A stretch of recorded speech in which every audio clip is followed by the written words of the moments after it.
Bismillahirrahmanirrahim. Alhamdulillah. Wassalatu wassalam ala Rasulillah wa ala alihi wa sahbihi wa man wala. Amma ba'd. Kepada muslimat, para ummahat maupun akhwat wa banat rahimani wa rahimakumullah, pada kesempatan kali ini kita kaji sekilas ibrah, pelajaran berharga dari wasiat para ulama ahlul ilm dalam mewasiatkan kepada anak-anak mereka tentang seperti apa dan bagaimana wanita itu, begitu pula beberapa karakter dan sifat jelek yang ada pada seorang wanita. Tentu itu semua dikaji agar ya menjadi bahan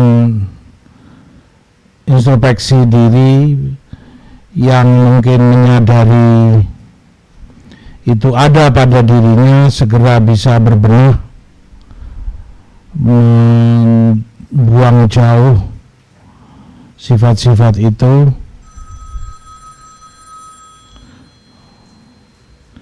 yang memang tidak ada.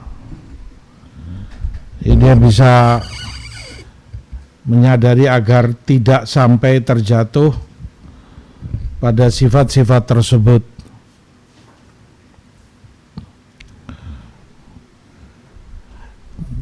Antara lain diwasiatkan kepada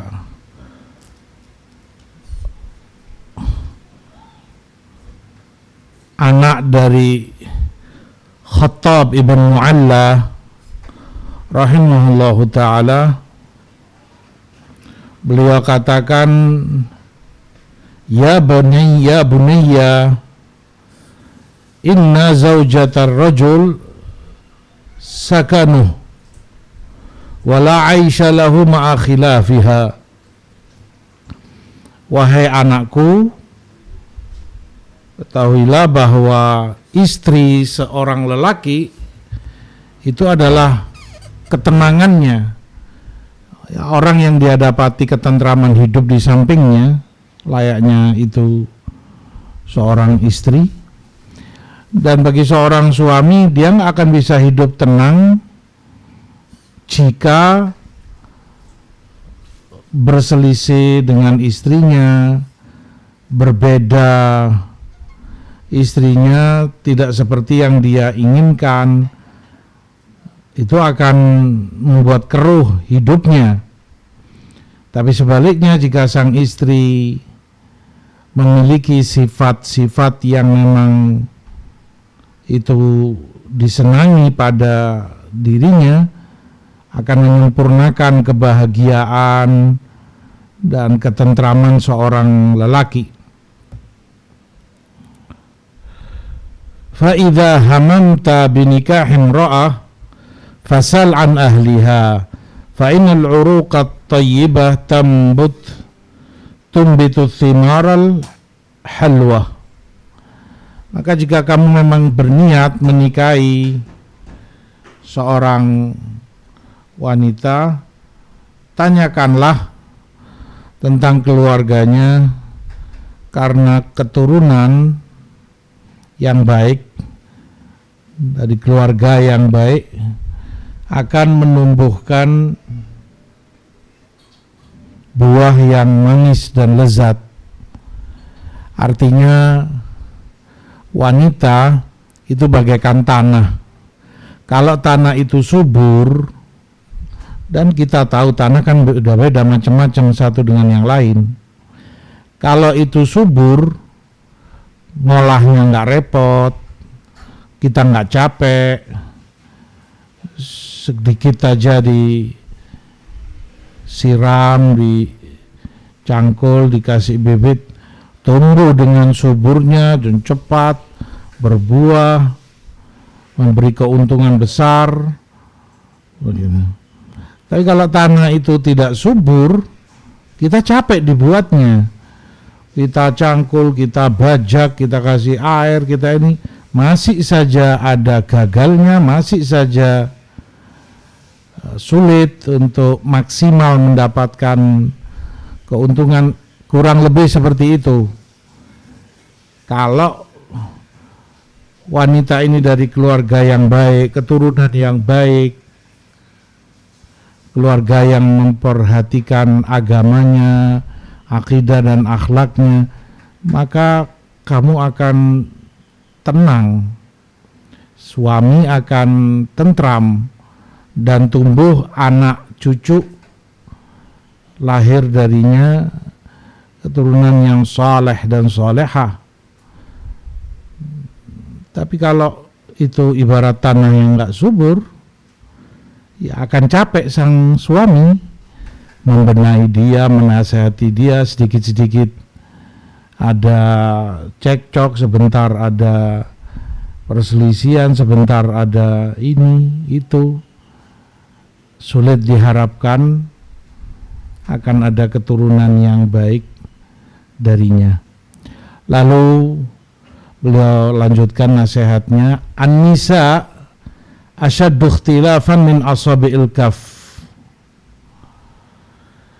Wanita secara umum tentunya lebih perbedaan perselisihan kamu sebagai seorang lelaki dengan mereka itu lebih dibanding bedanya jari jemari tangan kita. Artinya kalau kita melihat jari orang kan nggak ada yang rata, pasti beda antara telunjuk dengan ibu jari, beda panjangnya, beda besarnya. Nanti telunjuk dengan jari tengah beda lagi, telunjuk dengan jari manis, jari tengah dengan jari manis juga berbeda, jari manis dengan kelingking juga beda, panjang pendeknya, kecil besarnya.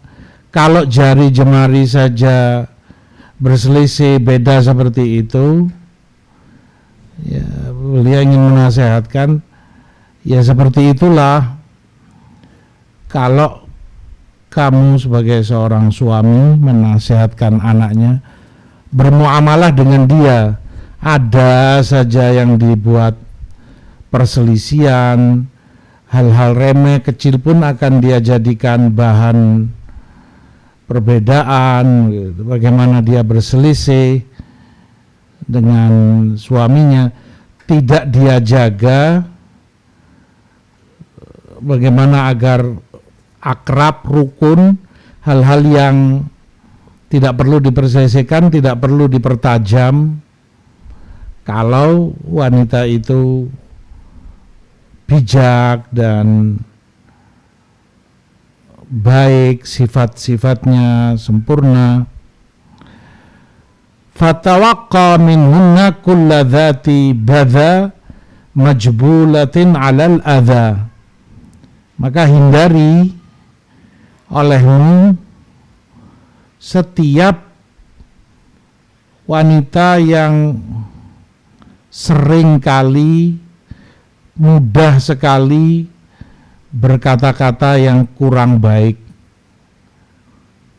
Dzatu badha artinya, ya maaf, artinya lisannya Masya Allah gampang sekali melontarkan kalimat-kalimat yang menyakiti suaminya, melontarkan kata-kata yang bahkan tidak senonoh, tidak pantas untuk didengar, orang risih mendengarnya apalagi untuk mengucapkannya.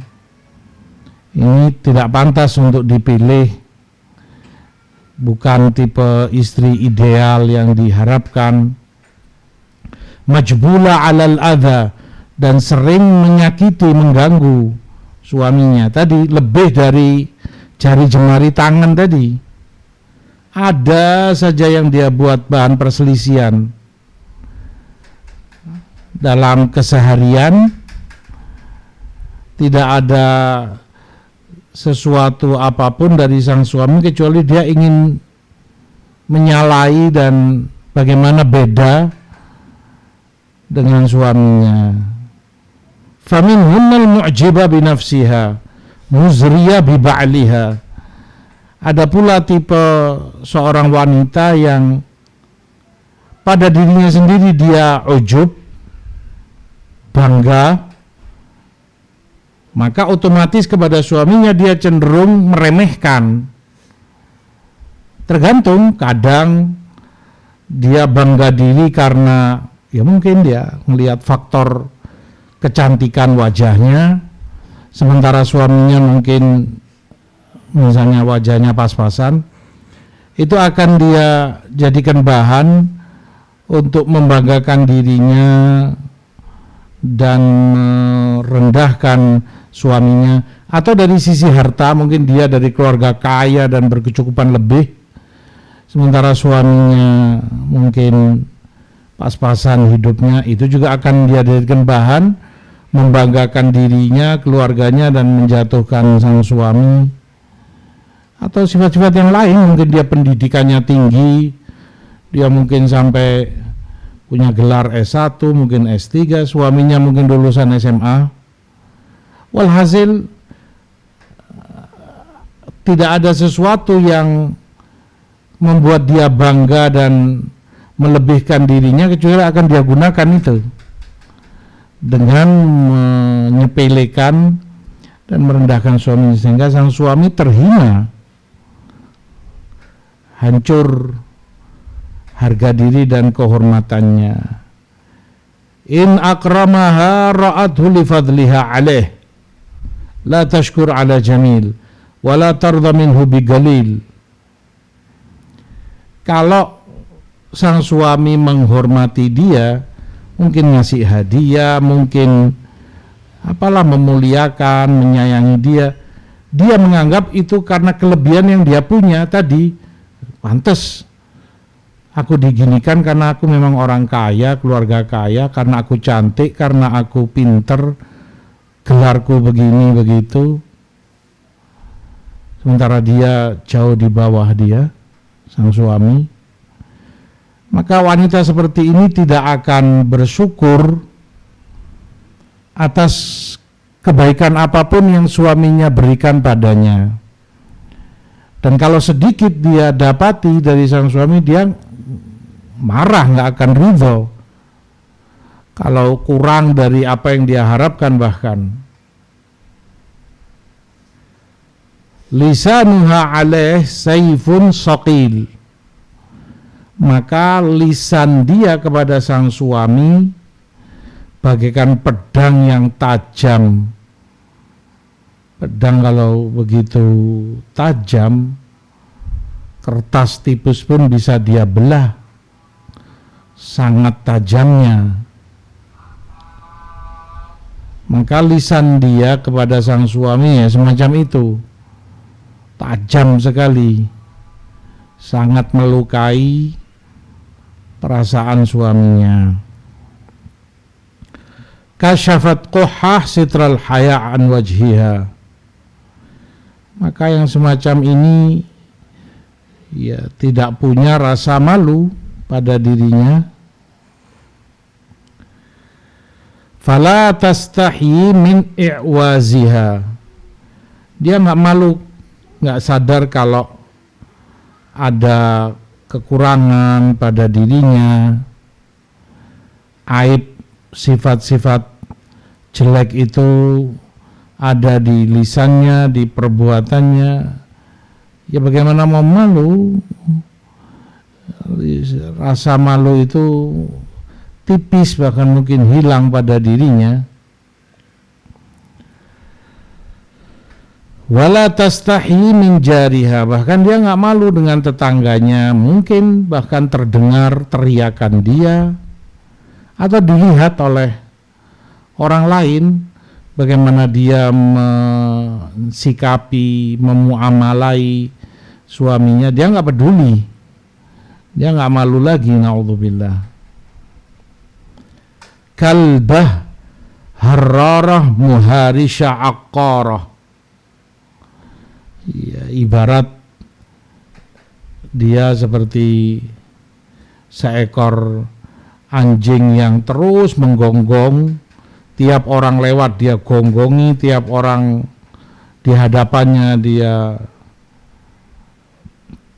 menggonggong demikian. Muharisha, suka menggigit, menerkam anjing tadi. Artinya ya sifat dia kurang lebihnya demikian, gampang dan sering bentak-bentak ke suaminya. Suara dia berani lebih keras dan di atas suara suaminya. Bahkan mungkin main tangan sebagian wanita ini, Allah yahdiha, semoga Allah beri hidayah. Dia berani entah mencakar suaminya, entah dia tampar, entah dia pukul. Nah, artinya sampai setingkat itu kejelekan dan buruknya sifat dia. Fawajhu zawjiha maklum wa irduhu mashtum, maka ya, suaminya akan luka-luka walaupun itu secara maknawi. Nah, tersiksa batinnya, hidupnya serba gelap, keruh. La tar'a alaihi lidin walad dunya, dia tidak lagi menghitung agama maupun dunia dari sang suami. Kalau ada agama, ya semestinya dia takut kepada Allah. Berbuat yang semacam itu nggak layak bagi seorang muslimah. Atau dunia, dia merasa banyak berhutang budi kepada suaminya, suaminya banyak memberi kebaikan padanya. Ini tidak agama, tidak pula dunia.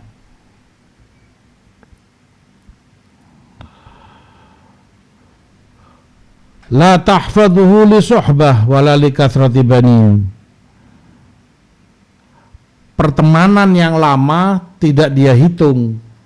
Ini mungkin seorang lelaki hidup bersama dia sudah 10 tahun, 20, 30 tahun, mungkin lebih. Itu juga nggak dia hitung. Nanti kalau dia berakal, wanita yang akhlaknya baik, paling tidak itu dia hitung. Malu dia, subhanallah, aku ini sudah berumah tangga sama suamiku fulan sudah 20 tahun, 30 tahun, 40 tahun. Ya semestinya menjadi teman yang baik, partner hidup yang menyejukkan gitu. Atau anak-anaknya yang semakin banyak dari suami dia. Fa khairuhu madfun, suami kalau sudah seperti itu, di mata istrinya kebaikan-kebaikan dia itu terkubur, terpendam. Maka di mata sang istrinya seperti orang yang nggak punya kebaikan sama sekali, nggak diingat sama sekali. 20 tahun lebih mungkin berumah tangga pun kayak nggak ada kebaikannya sama sekali, terkubur kebaikan atau jasa mungkin yang suami itu punya dari istrinya. fa syarabuhu mur wa ta'amuhu ghaid. Maka ya betapa pahitnya hidup bagi si suami, makan minum tidak terasa nikmat, nggak nafsu. Ya bagaimana dia mau nafsu? Jiwanya tertekan, dia sedih dan perih, perasaannya terluka, nggak akan bisa dia makan nikmat sementara mengingat istrinya yang seperti itu. Waladuhu dhaya', thawbuhu wasikh, ra'suhu sya'ith. Dia kamu dapati anak-anaknya terlantar, ya, kurang diperhatikan, padahal itu kewajiban sebagai seorang ibu, merawat dengan baik, memperhatikan anak-anaknya. Ini enggak, anak-anaknya keliaran di sana di sini, bajunya kotor, bau, enggak ada perhatian sama sekali.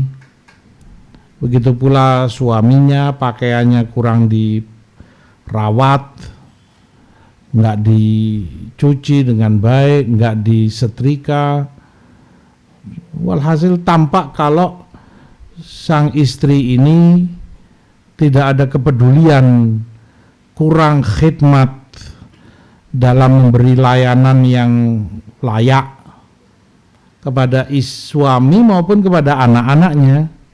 Mungkin dia hanya peduli pada penampilan dia sendiri, bagaimana kecantikan dia, bagaimana pakaiannya, bagaimana fashion dia, hanya itu yang dia pentingkan. Nah, faminhunna termasuk sifat atau karakter wanita yang tidak baik pada seorang istri, syafshaliq, sya' salfa' dhata sum munqi' wa ibraq wa ikhtilaq, tahubbu ma'ar riyah wa tatir ma'a kulli dhi janah. In qala la qalat na'am wa in qala na'am qalat la.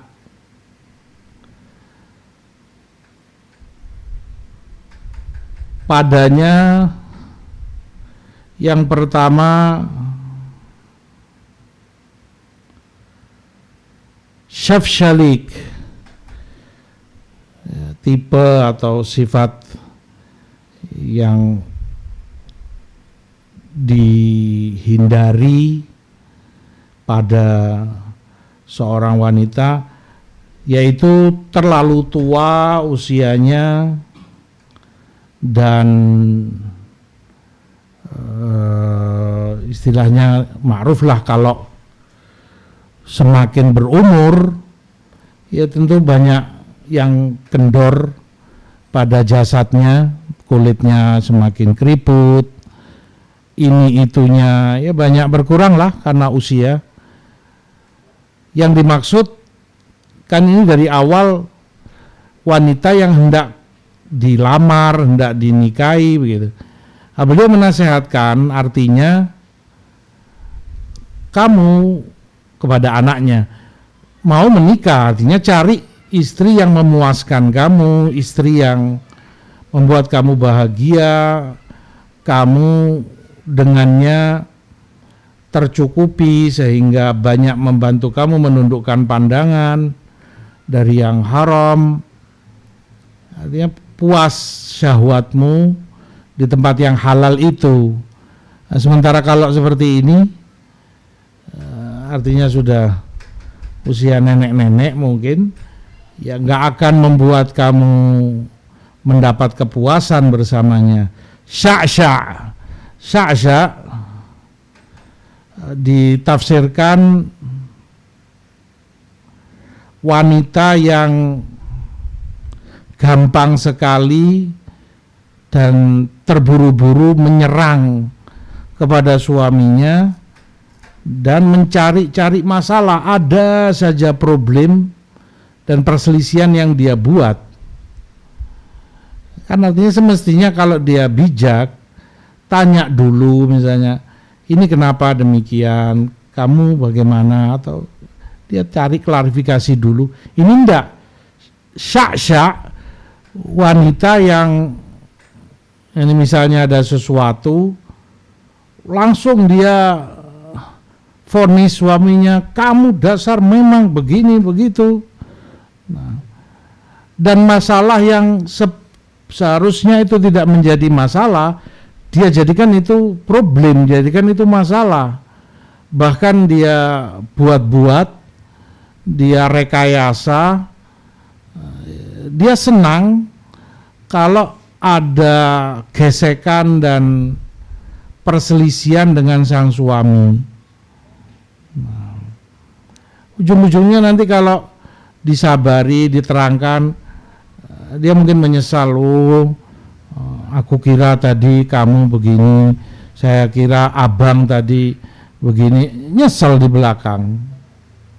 Nah, tapi yang jadi masalah itu terulang lagi dan terulang lagi, ya berat. Kalau sekali dua kali mungkin kekurangan dia, tapi kalau terulang-ulang, tiap kali ada sesuatu langsung dia vonis, langsung dia serang suaminya dengan kalimat, dengan kata-kata yang tidak baik. Nah, itu tipe wanita syak-syak, gemar dan senang mencari problem. Makanya ditafsirkan oleh beliau tadi, kalau suaminya misalnya bilang iya, dia akan katakan enggak. Suaminya bilang ya udah enggak, iya dia katakan. Jadi apa yang dia maukan? Dia bilang, suaminya mengatakan ke barat, enggak, harus ke timur. Ya sudah, kita ke timur, enggak, ke barat aja. Artinya segala sesuatu dia berusaha bagaimana berselisih dan bertengkar, atau dia berusaha bagaimana ada percikan, permusuhan dan gesekan dengan sang suami. Syak-syak, bukan tipe wanita yang salehah tentunya. Nah, yang berikutnya salfa. Salfa ditafsirkan seorang wanita yang lisannya Masya Allah menguasai dan betul-betul tajam dan jelek tentunya kepada suaminya. Suaranya keras di atas suami, volume bicaranya, membentak-bentak dia berani. Jadi dia posisinya di atas suaminya. Dia yang semena-mena kepada sang suami. Ya mungkin kadang seringnya yang semacam ini dibarengi dengan mata yang melotot, suara yang keras. Kamu ini, sudah jangan banyak bicara. Ya afwan tadi seperti dicontohkan, seperti seekor yang menggonggong tadi. Jadi salfa sangat buruk pada seorang wanita, bukan tipe wanita yang baik. Kalau berkuasa dan memimpin suaminya di atas sang suami, membentak, memerintah, melarang ini itu, dia yang pegang kendali segala sesuatunya. Ini wanita salfa. Ibraq, sifat lain pada seorang wanita yang suka mengancam, memberi ultimatum, Pokoknya kalau nggak begini, ini mau kamu mau apa? Cerai kita misalnya, ceraikan saya. Jadi gampang untuk ngancem itu, ringan sekali di lisannya. Kalau sesuatu tidak dia inginkan, ada yang tidak sesuai dengan apa yang dia maukan, dia kasih ultimatum, dia ngancam kepada suaminya. Ibraq.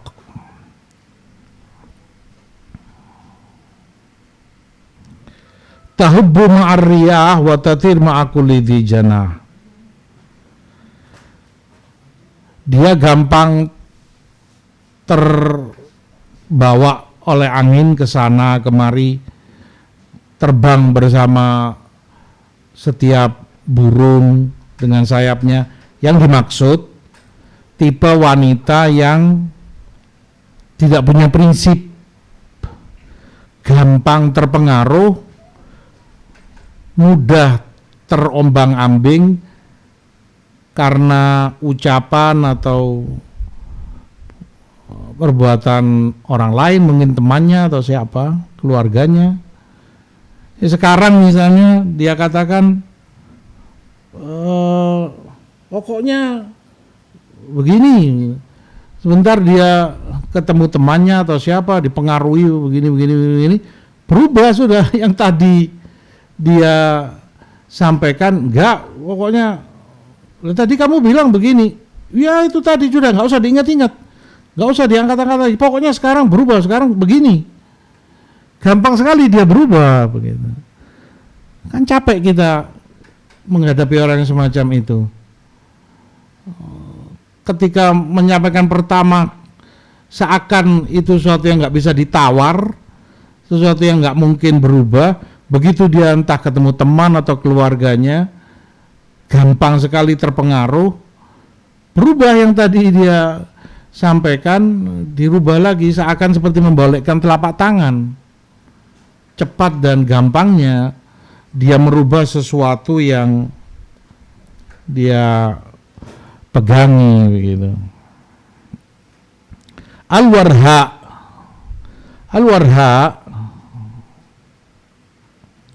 ditafsirkan wanita yang terlalu gemuk, banyak lemaknya.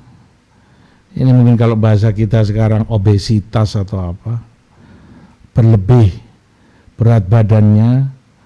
Itu dia ma'ruflah seorang suami berharap menginginkan istri yang ya, satu sisi ya sehat tentunya jasmaninya, dan ya memuaskan suaminya. Bagaimana itu didapati sementara si istri dalam keadaan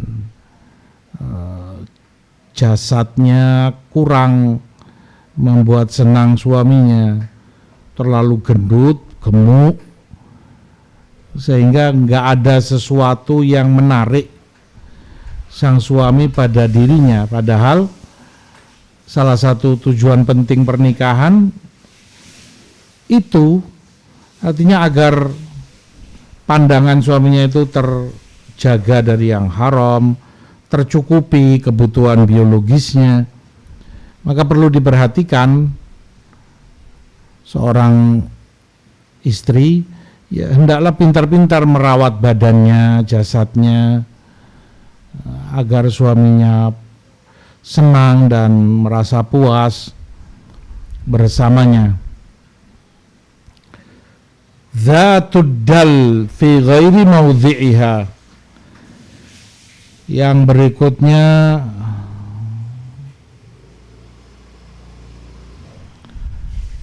terlalu manja, bahkan yang bukan pada tempatnya.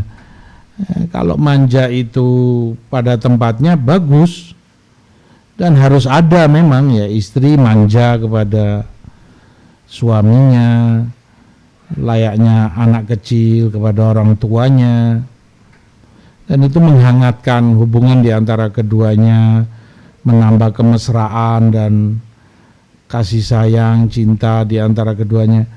Tapi yang dimaksud kalau itu over, berlebih, bukan di tempat yang dia layak untuk bermanja-manja seperti itu, juga bukan hal yang baik.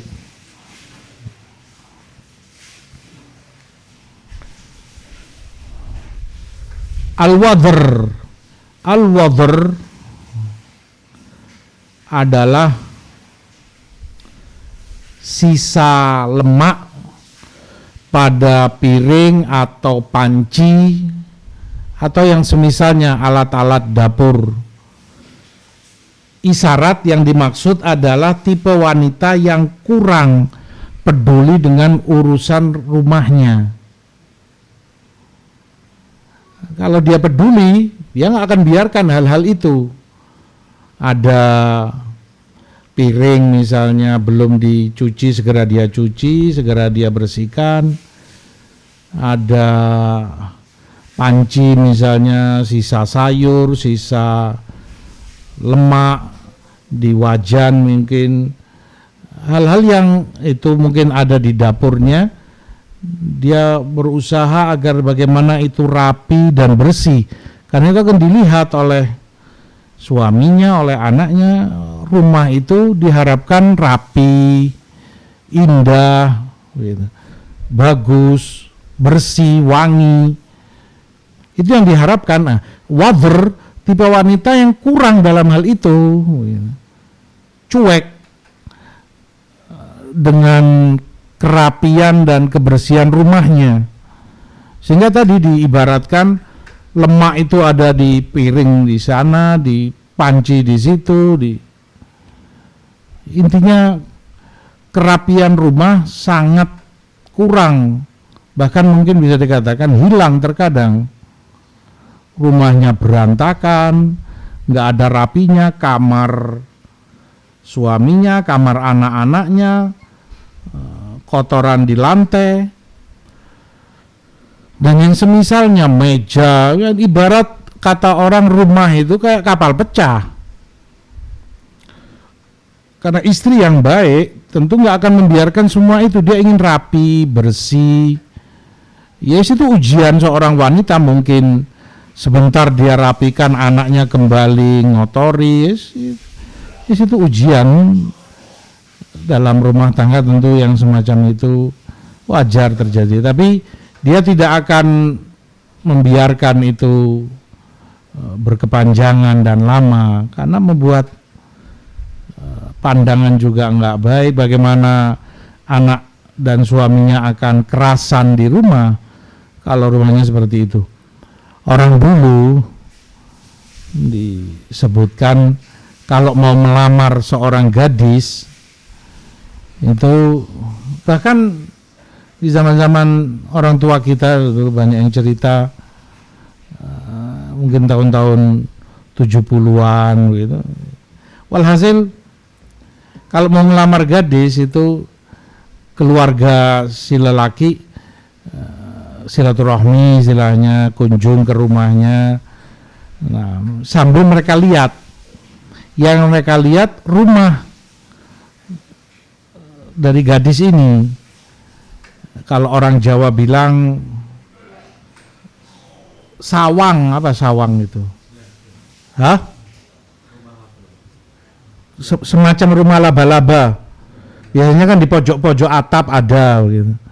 Di pojok-pojok di atap rumahnya, orang Jawa bilang sawang. Nah, kalau itu ada, mereka jadi indikasi bahwa gadis ini males di rumah. Berarti dia nggak rajin membersihkan rumahnya, nggak merawat kebersihan rumahnya. Dari awal dia nggak akan diminta oleh keluarga itu. Tapi kalau dilihat rumahnya bersih, rapi, nggak ada sawang, berarti rajin gadis ini, Masya Allah, terdidik baik untuk rapi membersihkan rumahnya, begitu. Itu jadi indikator ada orang dulu, bahkan orang awam pun seperti itu. Jadi penilaian gitu, bagaimana dia di rumahnya, karena dia akan berumah tangga dengan suaminya.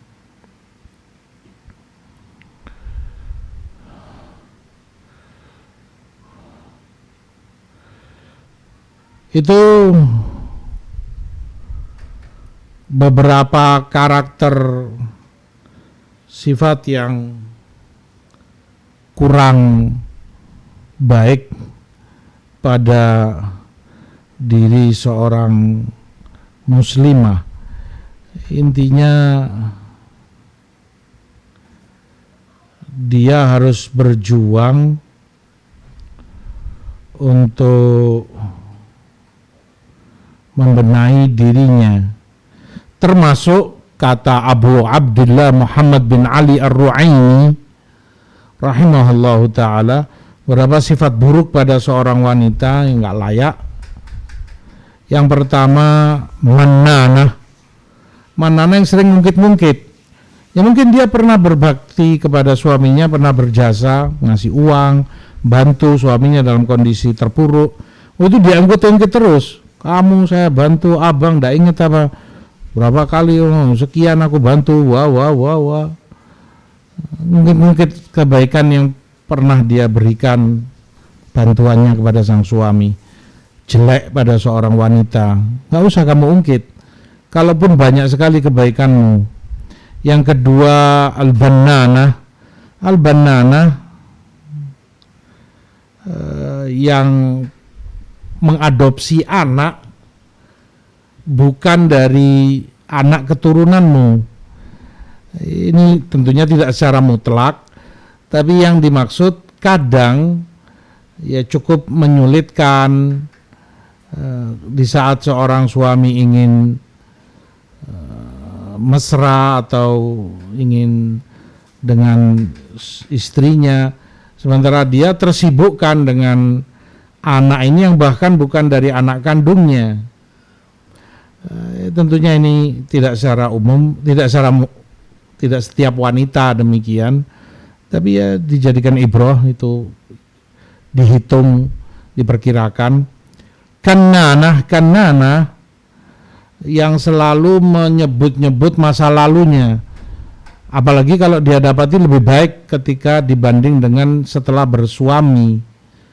Dia sebut-sebut, dulu aku begini, enggak, setelah sama kamu nikah jadi seperti ini, dulu begini, dulu begitu, sama orang tuaku dulu misalnya, sehari aku paling enggak dikasih 100.000, itu belum untuk ini itu, sama kamu sekarang 50.000 misalnya.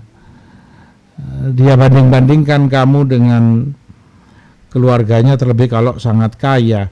Hannanah yang dimaksud janda yang dulunya tentu bersuami akan membandingkan kamu dengan suaminya yang dulu. Suamiku dulu nggak seperti kamu, suamiku dulu begini, suamiku dulu begitu. Kamu akan kesulitan dan ya mungkin sakit hati kalau itu ada padanya, suka membandingkan suaminya dengan suami dia yang dulu. Al-haddaqah yang selalu memandang kehidupan wanita lain dan dia bandingkan, itu fulana lihat, sama suaminya dibelikan ini, kalau zaman sekarang misalnya itu dibelikan iPhone tipe ini, aku dari dulu benar seperti ini, nggak kamu belikan lagi. Itu fulana lihat, dibelikan mobil baru sama suaminya. Fulana itu lihat, selalu yang dia pandang orang lain dan dia bandingkan suaminya dengan yang lainnya. Al-khaffaqah ditafsirkan wanita yang sibuk ngurusi makanan. Itu urusan dia tiap hari. Aku kok kepingin sate ya misalnya, ya udah dibelikan sate misalnya. Nanti malam kok rasanya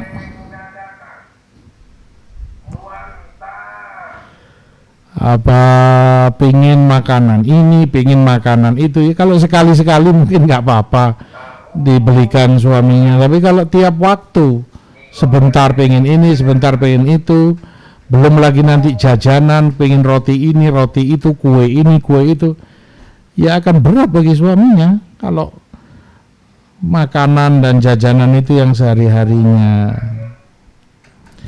Al-annana, annana yang sering merintih, artinya wanita yang gampang sakit. Suaminya juga akan sulit.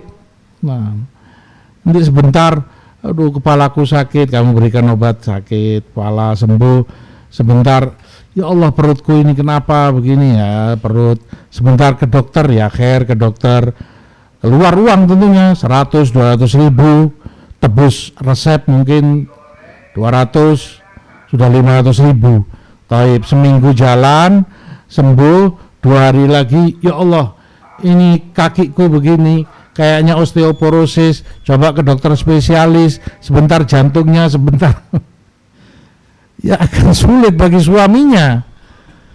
Artinya cari makanya yang sehat, yang, dan tentunya ada beberapa catatan bisa dilihat ketika orang itu nazar, perempuan ini sehat, artinya nggak gampang sakit lah, terlihat pada beberapa di jasadnya kalau dia itu kuat dan sehat, Masya Allah, bukan tipe yang gampang sakit seperti itu, bukan sehari-hari pakai jaket, bau Remaxon, bau ini, bagaimana suaminya akan bermesraan dengan dia. Ala kulli hal itu sifat-sifat yang perlu dibenahi kalau memang seandainya ada. Tentunya wanita seperti kata Ibnu Mas'ud radhiyallahu ta'ala an, diriwayatkan oleh Tabrani, saat Jarir Ibnu Abdillah mengeluh kepada Umar bin Khattab tentang istrinya, Allah istriku begini begitu, kata Umar ya sama, kita pun demikian. Maka ketika bertemu dengan Ibnu Mas'ud, kata Ibnu Mas'ud, ama balagaka anna Ibrahim syaka ilallah dzara khuluq Sarah. Tidakkah kalian tahu bahwa Nabi Ibrahim pun mengeluhkan kepada Allah ya kurangnya akhlak Sarah rahimahullah, istri Nabi Ibrahim alaihissalam. Hatta Ibrahim yang kekasih Allah pun mengeluh kepada Allah karena Sarah, ya ini kekurangan seorang wanita, kekurangan sifat atau akhlaknya yang kurang baik. Maka dikatakan sebagai nasihat kepada Ibrahim, innama khuliqat min dhil'. Ya perempuan itu diciptakan dari tulang rusuk, bengkok. Falbazha ala ma kana fiha, ma lam tara 'alaiha khizyah fi diniha. Maka terima saja kebengkokannya, ya pinter-pinter kamu bagaimana hidup bermuamalah dengan dia. Yang kurang ya hendaklah dia benahi, nasihati dengan baik. Dia harus berjuang, berusaha bagaimana menyempurnakan kekurangannya. Jika sifat-sifat tadi yang tersebutkan ada, ya bagaimana dia perangi, dia buang jauh-jauh dari dirinya. Selama, kata Ibnu Mas'ud dalam riwayat tadi, selama hal itu tidak sampai menyentuh agamanya. Jadi selama akidahnya masih baik, manhaj dan akhlaknya masih baik, ini kekurangan-kekurangan tadi memang nggak separah kerusakan pada agama dia, tapi ya tetap kewajiban dia sebagai seorang muslimah berbenah, berintrospeksi diri, follow up apa yang menjadi kekurangan dia yang tidak disenangi suaminya pada dirinya. Itu yang harus dia bercermin dan berbenah diri darinya. Itu mungkin yang bisa tersampaikan, mudah-mudahan bermanfaat. Wallahu ta'ala alam, wa sallallahu ala nabiyina Muhammad walhamdulillahirabbil alamin.